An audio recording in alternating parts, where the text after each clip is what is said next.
Gentlemen over 40, I want your full attention.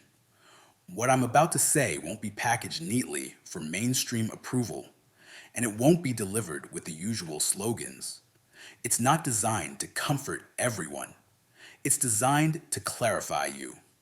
By now, you've carried decades of pressure work, responsibility, expectations, and the silent rules nobody explains but everyone enforces. You've done the long miles. You've built something, even if it's not perfect. You've paid in time, in stress, in missed sleep, in quiet sacrifices. And despite all that, the world still finds a way to imply you are unfinished, that your freedom is provisional, that your best years must be spent meeting someone else's timeline. Modern culture is loud, contradictory, unstable. It praises independence while punishing solitude. It applauds boundaries in theory and shames them in practice. One day, it tells you to focus on yourself. The next day, it implies you're selfish if you don't reorganize your life around someone else. It tries to define how a man should live his 40s and 50s as if your life is a checklist, not hard-earned territory you fought to claim. Here's the truth most people avoid because it's uncomfortable. The quiet power of a man's years after 40 is constantly being negotiated away. Not in dramatic confrontations, in small concessions, in subtle expectations, in just this once, in the slow drift from sovereignty to obligation. And many men don't recognize what's happening until the bill arrives. This isn't a lecture. This is a lens, a way of seeing what other people miss or refuse to admit. Because the choices you make now, the boundaries you hold, the agreements you refuse, and the standards you enforce will decide what your next 20 years look like. If you felt irritated by the noise, tired of the constant advice, skeptical of the pressure to trade autonomy for the illusion of closeness, you're exactly who this is for. What comes next will challenge the default story about dating, partnership, and what it really means to thrive after 40. Listen closely. By the end, you'll either see your path with clean precision or you'll recognize the warning signs you ignored for too long. Think back to your 20s. The question was simple. Are you seeing someone? Relationships were sold as adventure to people building, exploring, growing. There was curiosity behind the question, sometimes intrusive, but usually optimistic. You were allowed to be in motion. Then your 30s arrived, and the message changed. When are you settling down? When are you starting a family? The tone got heavier. Relationships stopped being an option and became a milestone, a social requirement, a measurement tool. Your life was supposed to match the script, and every holiday dinner felt like a report card. Then you crossed into your 40s, and the pressure didn't disappear. It just evolved. Now it wasn't only about commitment. It was about integration, fitting into someone else's world, managing another person's needs, absorbing their responsibilities, and learning to carry yet another set of expectations. The labels changed, but the weight remained. The part most men never fully name is this. You were trained, decade by decade, to believe fulfillment is granted by attachment, that your value is tied to the roles you perform, that being a good man means being available, flexible, accommodating, and endlessly reliable. From youthful exploration to middle-aged responsibility, the rules were written for you, not by you. And now, after 40, many men finally see the pattern. Autonomy gets eroded quietly. Obligations get disguised as companionship. Expectations get presented as love. And if you don't pay attention, you hand over your hard-won freedom, one small concession at a Time. This isn't about blaming women. This is about timing, leverage, reality. At 25, building together can make sense. You have more time, more elasticity, more willingness to experiment. Two people can push each other forward. The compromises feel worth it because the future is wide, and your energy replenishes fast. But after 40, the math changes. Your time becomes more valuable because there's less of it. Your energy becomes more precious because recovery takes longer. Your focus becomes more important because your next chapter requires intention, not just effort. And the same type of closeness that once amplified your growth can now introduce constraints, friction, and responsibilities that demand more than they return. This is not cynicism. It's the principle of diminishing returns. When the cost rises but the value stays flat, a wise man adjusts. Here's the empowering truth. Choosing yourself is not selfish. It's strategic. Prioritizing your autonomy, clarity, and boundaries is not a rejection of connection. It's a declaration of self-ownership. It's you deciding your life is not a communal resource for anyone with expectations and a calendar. Now let's get practical. Philosophy matters, but consequences matter more. I'm going to lay out 10 reasons why protecting your independence after 40 isn't just nice, it's essential. Each reason is a hidden cost most men don't fully recognize until it's too late, until they're trying to reverse decisions that can't be reversed cleanly. Reason number one, legal and financial exposure. By this stage, many of you have built stability assets, savings, property, investments, a business, retirement plans, or at least a financial structure you fought to create. Every dollar represents time. Every asset represents discipline. Every piece of stability represents restraint when other people were spending. And yet in the modern world, even informal arrangements can carry real consequences. It starts harmlessly. You cover a few dinners. You help with a bill. She stays over often. You share routines. You travel. You upgrade your lifestyle together. You think we're adults. This is simple, but simple can become blurred. Blurred boundaries create assumptions. Assumptions create conflict. And conflict, in a legal or financial context, is expensive even when you're right. Depending on where you live, cohabitation, shared expenses, or a pattern of support can be interpreted in ways you didn't intend. Even without marriage, entanglement can produce disputes over money, contributions, property, and expectations. And once lawyers enter the room, peace leaves the building. Even if you technically keep everything separate, the stress is real. Time lost, reputation risk, and the mental toll of defending what you built. The cost isn't only cash, it's focus, it's sleep, it's the quiet confidence that comes from knowing your life is yours. The solution isn't paranoia. The solution is clarity. Maintain clean financial boundaries.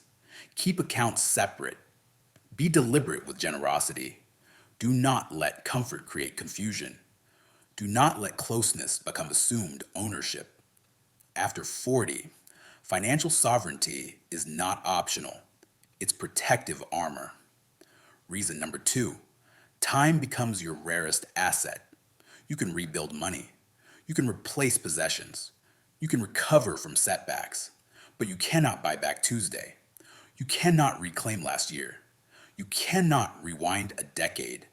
Yet relationships, especially conventional ones, consume time the way water fills every available space. Slowly, then completely. It starts with weekends. The hours you once used for the gym, a hike, a book, a project, or pure rest begin to get scheduled. Holidays stop being choices and turn into obligations. We have to go. We should show up. They'll be disappointed then, It's the daily negotiations: where to eat, what to do, when to leave, who to visit, how long to stay. Your spontaneity, one of the best parts of earned independence, gets replaced by coordination and compromise.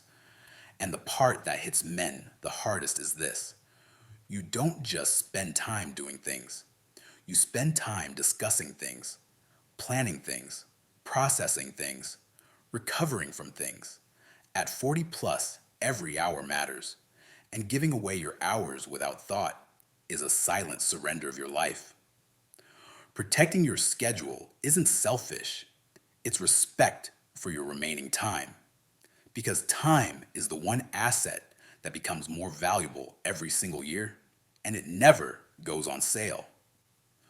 Reason number three: the invisible tax of emotional labor. Many men after 40 find themselves assigned a role they never chose: emotional anchor. That means listening, stabilizing, advising, fixing, smoothing, and absorbing. It looks noble from the outside. It feels draining on the inside. It begins as small moments, calls to vent, long texts, repeated conversations about the same conflict, the same worries, the same frustrations. You think this is what partners do. Support matters. Yes. But here's the question: is it mutual, or is it one way? Because over time, the emotional load accumulates. You start managing another person's moods. You learn to anticipate what will cause tension. You edit your words to avoid reactions. You carry stress that isn't yours, and you do it so quietly that nobody even sees it as a cost. That cost is real. It drains patience. It eats mental space. It reduces your capacity for joy and ambition. It makes you less sharp, less decisive, less present. Emotional bandwidth is finite. After 40, it's a resource you manage like a professional. You don't give unlimited access to your mind just because someone wants it. Boundaries aren't cruelty, they're wisdom. Reason number four: health, energy, and lifestyle drift. After 40, your body becomes honest. It keeps score. Recovery takes longer. Bad habits compound faster. Sleep becomes more valuable. Training becomes non negotiable if you want strength, mobility, and confidence. Now consider what happens when your lifestyle starts syncing with someone else's limitations. Weekends that used to include movement become sedentary. Trips become less adventurous. Plans get built around comfort instead of challenge. Meals drift toward convenience. Workouts get skipped to accommodate schedules. None of these changes look dramatic. That's why they're dangerous. They're gradual, polite, no big deal. Until 5 years pass and you realize the standard of your life dropped quietly. Your energy became the lowest common denominator instead of your highest standard. Companionship should enhance vitality, not reduce it. If a relationship makes you less disciplined, less active, less focused on longevity, it's not just costing you fun. It's costing you years. Protect your health like it's a retirement account, because it is. Reason number five: family and social entanglements. After 40, dating is rarely just two adults enjoying each other. Many partners come with established family systems: adult children, grandchildren, ex-partners, long histories, complex loyalties, and expectations that existed before you arrived. And once you step into that world, your life can get reorganized around obligations you didn't choose. It starts with holidays and gatherings, then birthdays, then we need to help with this, then they're going through something. Then your weekends become a rotating schedule of someone else's priorities. Family systems are powerful. They pull time, energy, attention, and resources. And if you're not careful, you go from independent man to supporting character in someone else's story. At this stage, your priorities must be protected deliberately. Your life cannot be absorbed into obligations simply because you're trying to be good. Good is not the same as available. Good is not the same as endlessly flexible. Your calendar is not public property. Reason number 6, the erosion of silence and mental space. There is a kind of peace that men with real responsibilities understand. Silence, not loneliness. Silence, the quiet that lets your mind reset. The space where you think clearly, plan strategically, reflect, and recover. Many relationships, especially those built on constant contact, invade that silence. It begins with check-ins, good morning texts, midday messages, evening calls, the expectation of immediate responsiveness. None of it is evil, but it creates a constant cognitive hum. Your brain stays partially engaged at all times. You never fully shut down. You never fully recharge. Then you find yourself explaining your need for space, justifying a quiet weekend, negotiating for uninterrupted focus. Peace is not automatic. Peace is defended. After 40, mental space is a performance advantage. So protect your silence. Protect your solitude. Not because you hate people, because you respect your mind. Reason number 7, complacency and stagnation. What begins as excitement can slide into routine. What begins as effort can become minimum maintenance. What begins as a building can become killing time. Plans become repetitive. Evenings follow the same script. Conversations shift from ideas and ambition to logistics and complaints. Fitness slips. Curiosity fades. Standards soften. The relationship becomes comfortable, and comfort can be the gateway to decay. The danger isn't just boredom. The danger is that stagnation spreads. It affects your ambition, discipline, and edge. A man after 40 cannot afford to drift. Drift is expensive.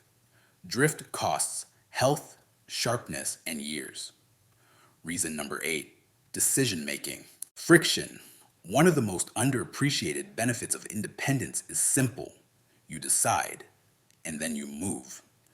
But in many committed relationships, every decision becomes a committee meeting.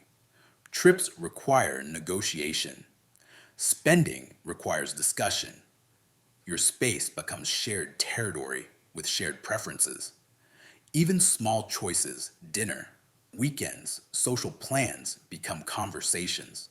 And it's not just the time, it's the mental load, the constant weighing of reactions, the slow dilution of authority, the feeling your life is no longer fully yours to direct. After 40, decisiveness is power. Protect your ability to act without asking. Protect your authority over your own days. Reason number 9, opportunity cost. Your remaining years are valuable because you finally know what matters. You know which projects call your name. You know what experiences you still want. You know the skills you want to master. And every obligation that doesn't align with that, vision steals from it. Opportunity cost rarely looks dramatic. It looks like postponement. Later, next year, when things calm down. After we deal with this, a decade can disappear that way, and you wake up realizing the work you wanted to do never got done. The travel you wanted never happened. The fitness you wanted never built. The friendships you valued faded. At 40 plus, distraction is expensive.